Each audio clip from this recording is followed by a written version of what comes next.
This is the Lone Crater YouTube. We hope this video helps. You start by confirming essential prerequisites. Check the extender model, firmware date, and that it supports the router bands you use. Once done, unplug both devices and power cycle them using a wall outlet to clear transient faults.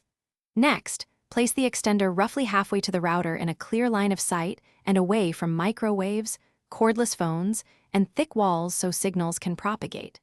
Make sure LEDs respond before proceeding. That tells you basic hardware and power are functioning correctly. Now connect to the extender setup network using a laptop or phone.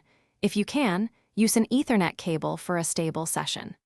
Open the extender's admin page, log in, and immediately check for firmware updates. Updating fixes many connectivity bugs. Configure network mode.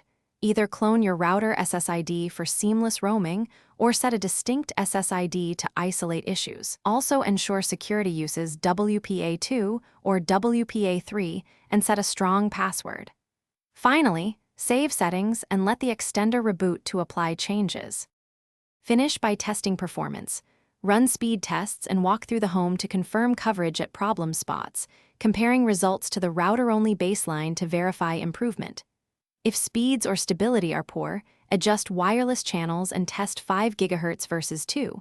4 GHz, one may work better through obstacles.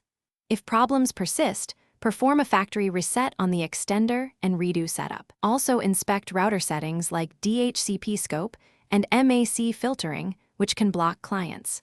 One troubleshooting tip: temporarily disable router guest networks and parental controls while testing to rule out policy blocks.